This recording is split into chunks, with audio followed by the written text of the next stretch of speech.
I know I exaggerated things, now I got it like that. Tuck my napkin in my shirt cause I'm just mobbing like that. You know good and well that you don't want. So, when I found out that I was going to be speaking today, I had a few reactions. The first being a happy dance. By the way, this is my very first keynote talk ever. So go big or go home, right? So that was my first reaction, which obviously led to, oh shit. Which then led to, what am I going to wear? Ladies, you'll understand this.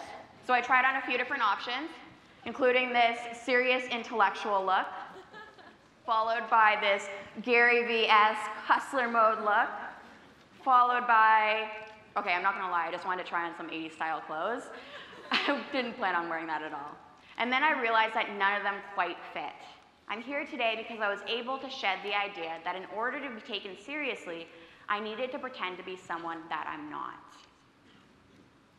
So many of us think that creating a personal brand only happens once we've made it, right? We look at people like Grant Cardone with their private jet and Tai Lopez with his fancy cars, and we think that a strong personal brand happens after you've already crossed the finish line. But what if I told you that it doesn't matter if you're in the middle of the race, you're still at the starting blocks, or still tying on your shoes? Today I'm going to give you some actionable tips on how you can create a mega personal brand on a mini budget, but first let me tell you a little bit more about how I got to this stage to begin with. So my story begins in March of 2016, almost exactly 2 years ago today. I was working at a local tech startup, grinding away, waiting for that day that I would make it rich when, oof, that bubble burst. I was about a month away from my 30th birthday, and dang, that was a wake-up call. See, in my mind, growing up, I always had this idea of what 30 was going to look like. You know, I was going to have my life figured out. I would have the nice house and the perfect family and the stable career. And what I found instead was that it looked a little bit more like this. A lot of people talk about hitting rock bottom, but I'm going to be honest with you guys, I was in a misery well, and I could not climb out. So I reached out the very day after I was laid off to a marketing idol of mine named Scott Stratton on LinkedIn. Oh, some Scott friends. And let me preface this by saying that I did not think that he was going to reply at all. Not only did he reply and give me some of the best career advice that I've ever gotten, but he also did this. He sent me a huge box of books that was filled with marketing and writing books to my door a few days later. So, of course, I started combing through all of those books and started writing on LinkedIn, and I was building traction with every single post that I did. And then finally, my first article went viral in March of 2016. It was called How I Landed My Dream Job on LinkedIn in 2 weeks. And it went against everything that I thought to be true about creating content for social media. It was totally unpolished. I had silly memes in it. But it was also relatable, conversational, and helpful. And that was my aha moment. You see, back then, it was about 2 years ago, LinkedIn was, and still is considered by some, a stale and conservative platform. But the truth was in the numbers. People wanted to be motivated. They wanted to be inspired. They wanted to learn and grow. They wanted to connect, and I don't mean in like that awkward networking event kind of way, but in let's really talk about our challenges way.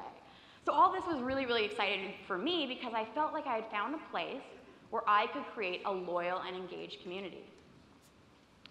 Now, keep in mind I was still broke at this point. So I had about a $20 budget, and I used that to go out, and I got a few things. I got a tripod from Amazon, I got a camera remote, I got a tiny whiteboard, which I used to write things that were inspiring me, and I would share them online, and I got a notebook, and I would share any sort of experiences that I was having throughout the day that I thought other people could relate with.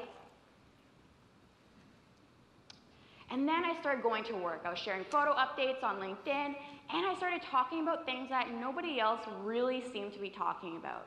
So things like maintaining confidence throughout the job search, fear of failure, job interviews gone terribly wrong, and even harassment in the business world. Now, over the past 2 years, I've also had a really good time. I've had a lot of great campaigns, fun campaigns, like my hashtag mug museum. So what I did is I had this rickety old bookcase. And so I asked people to send me in their business mugs, and then what I would do was share their story with my network, which seemed pretty cool if I got like 5 a day, but I ended up having to cut it really short because I ended up filling up 2 bookcases full of business mugs, and I was spending more time on the phone with FedEx and actually doing my job. Last September, a few friends and I started a campaign that was called #Let'sGetHonest. And what we did is we encouraged professionals to share their vulnerabilities or challenges that they've had to overcome. That campaign was endorsed by LinkedIn, and it reached over 26 million users. Now, of course, if I'm shaking up the conversation on LinkedIn, I'm going to be dealing with criticism, right? So I've dealt with all sorts of things like sexism and blatant trolling, and I've refused far too many marriage proposals. But for every drop of negativity, there's been buckets of support of people cheering me on and lifting me up when I've fallen. Over the past 2 years, I've been able to land my dream job, start my own company. I got that house. I travel internationally as a speaker, and I've been published in places like CNBC, Success.com, BuzzFeed, and so many more. Basically, I've been able to design the life that I deserve rather than waiting around for it. And aren't you tired of waiting around for the world to tell you that you're good enough? I know I was. Okay, guys, I know this is cool and all, but how do we actually do these things, right? So let's get on our strategic caps. I'm going to guide you through some lessons that I've learned by building my community of over 100,000 followers on LinkedIn. Lesson number 1, tell people what to do. Bossy people, rejoice. There are basically 2 types of people in the world, okay? So you have the people that pay attention to detail, myself, and then you have the people that are completely oblivious to all of their surroundings at all times. So just as an example, me and my husband go grocery shopping together sometimes, and I'm the type of person that will see that a cash register is closed from like a mile away and move on to the next one. My husband, however, is the type of person, he'll put all of his stuff on the grocery conveyor belt, and he'll stand there for a really awkward period of time before realizing that it's closed. And the same is true for your readers. I used to think that if I would share a call to action in a post, that I would come across as being too salesy. But then I realized that I was doing my audience a disservice by not guiding them. Because when people like what you're putting out there and they enjoy the content that you're producing, they're going to want more. And it's your job as a creator to guide them. Lesson number 2, find your tickle trunk. Are there any Americans in the audience? Okay, this one probably seems super creepy to you guys. So, believe it or not, this has nothing to do with BDSM, although by all means, if that's part of your personal brand, you do you. The tickle trunk was born on a Canadian kids TV show called Mr. Dress Up. Give it up for Mr. Dress Up, right? Right? And basically, it was a big box filled with all sorts of fun props. And I think that everybody should have a tickle trunk, even if it's not a physical box. You want things that your audience can use to know who you are. And what does that look like? So it looks like things like my signature, which is Love and Coffee, and that's what I use for all of my updates. It looks like nonfiction books, so I'm constantly reading and sharing recommendations.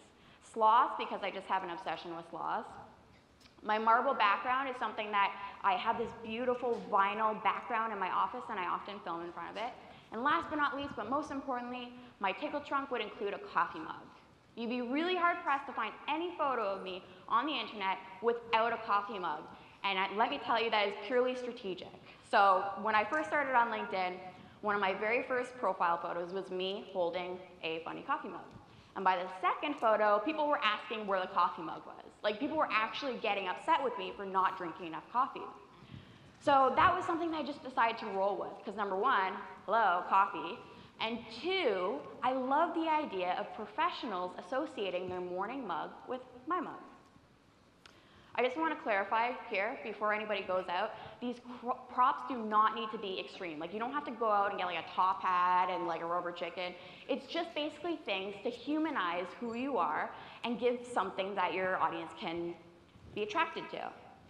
Lesson number 3, don't make it all about you. If there's just one tip that I can give you for building your following, it's this. It sounds crazy, but it's true. There's a reason why those travel photos on Instagram where you can't see people's faces and why conversational writing tends to go viral. It's never about the story. It's about whether or not your audience can see themselves in the story. Your reader is your hero. You're going to know when you're doing this when you get comments like, I feel like you wrote this just for me, or wow, I remember this time that ... Lesson number 4, this one's also weird. Cover everything that you create in strawberry jelly. So, this girl actually looks like me.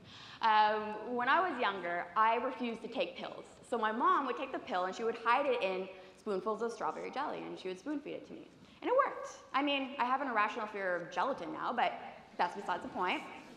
But the point is that people don't care about where you work or what you do until they feel like they truly know who you are. So you need to find ways to make your content more digestible. How do you do that? Well, you do things like what I'm doing in this talk. So ancient storytelling techniques that have, guys, it's existed since the beginning of time. Telling a personal story, bring in the drama, throwing it back with some good old-fashioned nostalgia. I just got how much applause for Mr. Dressup. Creating suspense or surprising your audience, using natural language or making it funny. Lesson number 5, don't flop on the follow-up, also known as don't post and ghost. There's 2 reasons from a strategic standpoint that you want to be focused on the follow-up. First, let's take a look at how the current LinkedIn algorithm works. So you have 3 different signals, and these are going to affect your reach and engagement. So you have the first, which is your identity, so who you are, where you work, your skills, all of that good stuff. Your content, so what your update is about, how old it is, and what type of initial engagement it's getting. And then the third is your behavior. So the things that you've liked or shared in the past, where you spend the most time in your newsfeed, and who you interact with most frequently. Now the first 2 are pretty typical, you've probably seen these before, but the last one has become critical. Why? Because it means that LinkedIn is not just looking at your content, but also your behavior as a content creator. What does that mean? That means that if you're not spending time engaging with those, engaging with your content, and also engaging with other users' content, then you're missing out on a pretty big opportunity. The second reason why you want to be focused on the follow-up is that you shouldn't be focused on racking up viral views. Let me tell you, as somebody that has created viral content, it means nothing if it's not going to connect you to your tribe. If you want to create a supportive community, you need to be focused on nurturing those relationships. And lesson number 6, let go of supposed to. How many people here have a phone voice? Guys, be honest. I know this is something that I struggle with. You know, I'll be all chill throughout my workday, and then I get on a conference call, and all of a sudden I sound like a mix between like a news anchor and one of those fake customers on like the late night infomercials. And I don't know what happens. All of a sudden I'm like spewing out things like thinking outside the box and diving deep and finding synergies. And I hang up and I'm like, what just happened? And the problem is that we become so focused on impressing other people by using sentences that basically scream, I'm competent, please believe me. And what ends up happening on LinkedIn is that that problem is even more prevalent because the audience is wider. But while other people are focused on impressing each other, people like me are winning on LinkedIn. Why? Because it's all about connecting. And you can't see me or know me if I'm cloaked in a veil of jargon armor. In order to connect, you need to be seen and show up as yourself. All right, so to sum it all up, you need to tell people what to do, find your tickle trunk, make it about your audience, make your content digestible, engage with your community, and let go of supposed to. If you do those things, you're going to be well on your way to creating a mega personal brand on a mini budget. Now, I really wanted to do this like dramatic burning of all the outfits that I was gonna wear to impress you guys, but I figured that if I asked for a lighter, the planning committee would be a little suspicious. So instead, I'm gonna leave you with this. What the hell are you waiting for? The right lighting, the perfect camera? Start where you are with what you have right now. I think this quote from an article that I wrote about a year ago on LinkedIn is perfect for this occasion. Stop waiting for the tide to change. You are the tide. You have absolutely everything that you need right now to create the life you deserve. At some point, you're gonna need to decide whether to drift aimlessly and hope for the best, or strap on a life jacket and swim like hell towards the shoreline. Guys, I'm not a celebrity. I'm not a supermodel. I'm not an heiress, and I'm not a prodigy.